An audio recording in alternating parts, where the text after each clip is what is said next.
NFL Draft Day trades, where a franchise can either be saved or broken entirely. To move up and give up that draft capital for Mitch Trubisky, to me, is a big risk.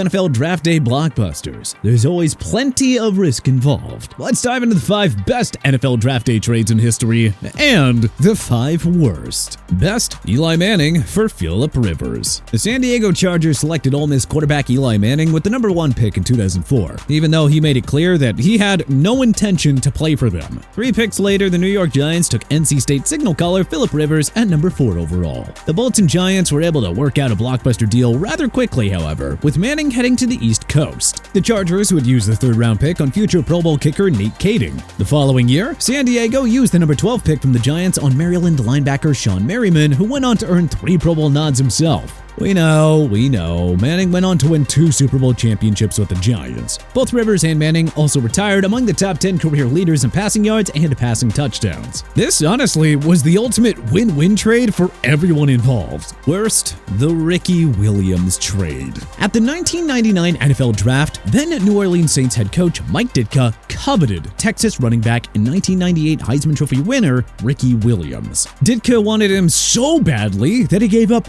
all 6 of the Saints' 1999 draft selections, plus New Orleans' 1st and 3rd round picks in 2000.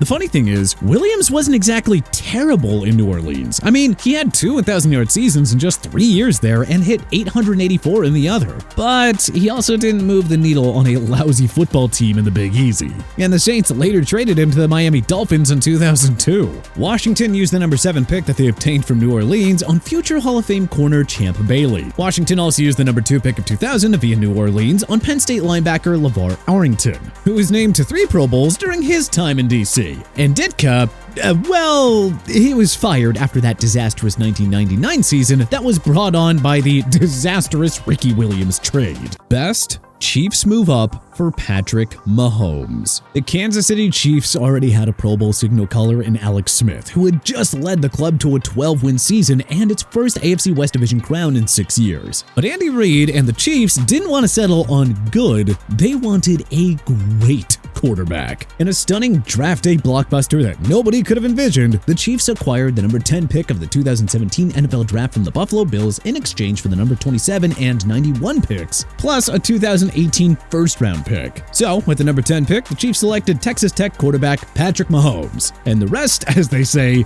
is history. After sitting behind Smith in his rookie year, Mahomes took over as the Chiefs starting QB and emerged as the new face of the NFL. But the Mahomes trade miraculously has been a win for the Bills as well. That's right, Buffalo went on to draft future All-Pro cornerback Tre'Davious White with the number 27 pick that they got from Kansas City. The Bills also got their own franchise QB and future MVP winner in Josh Allen with the number 7 pick in the 2018 NFL Draft. Buffalo then used some of the additional draft capital to move up and select future Pro Bowl linebacker Tremaine Edmonds with the number 16 pick. We're not sure if you'll see a draft day win-win move like this ever again. Worst, Bears swing and miss on move up for Mitch Trubisky. The Browns used the 1st overall pick on Myles Garrett, so then Chicago Bears GM Ryan Pace saw the opportunity to jump up to secure Trubisky. As we all know now, Trubisky never lived up to expectations in Chicago and was let go after 4 seasons. The 49ers struck out when they used the number 3 pick from Chicago on future bust Solomon Thomas, but San Fran redeemed themselves by using Chicago's 2018 3rd-round pick on future All-Pro linebacker and franchise cornerstone Fred Warner. Best, Ravens hit the jackpot on Lamar Jackson. The 2018 NFL quarterback draft class was headlined by Baker Mayfield, Sam Darnold, Josh Allen, and Josh Rosen.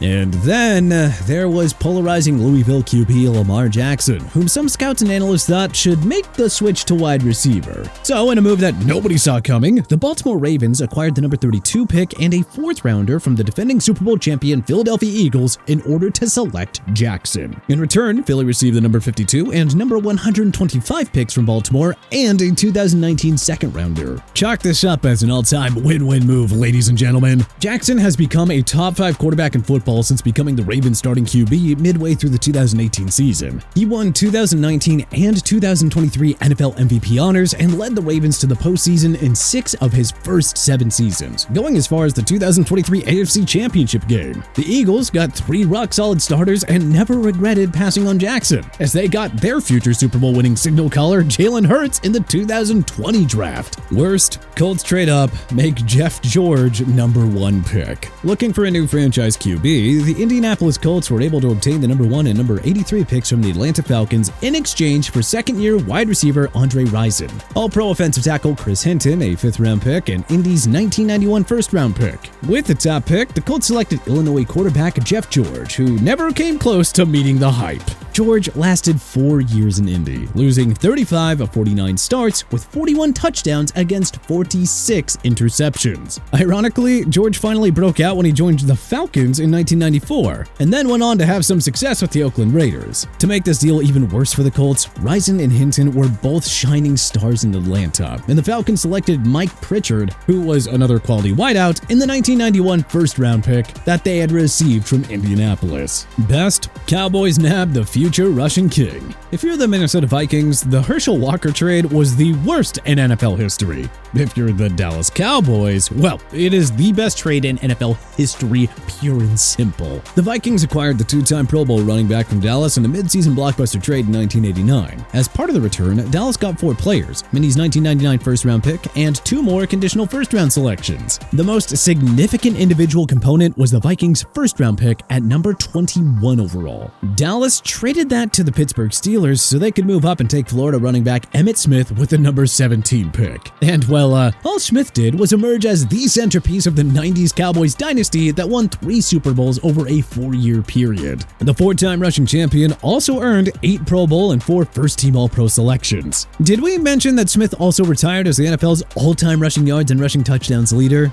Yeah, not a bad draft day trade for Jerry Jones. Worst, Broncos go all in for Tim Tebow. The media, looking at you ESPN, talked about Tim Tebow as if he were on the level of all-time greats like Tom Brady, Peyton Manning, and Aaron Rodgers. But in reality, Tebow was a mega draft day trade bust in Mile High City. At the 2010 NFL Draft, then Denver Broncos head coach Josh McDaniels had his eyes set on Tebow. So, 3 picks after snagging future Pro Bowl wideout Demaryius Thomas, Denver acquired the number 25 pick from the Baltimore Ravens to select the 2-time national championship winning QB out of Florida. Baltimore got the number 43, 70, and 114 picks in return. Those last 2 picks were used on tight ends Ed Dixon and Dennis Pitta, who helped the Ravens to a Super Bowl 47 championship in the 2012 season. Tebow was a one-hit wonder in Denver, somehow leading them to an AFC West Division crown and wildcard win over the Steelers in 2011 despite a woeful stat line. A 46.5 completion percentage for 1,729 yards, 12 touchdowns, and 6 interceptions. But after getting exposed and crushed by the New England Patriots in the divisional round, Tebow time was up.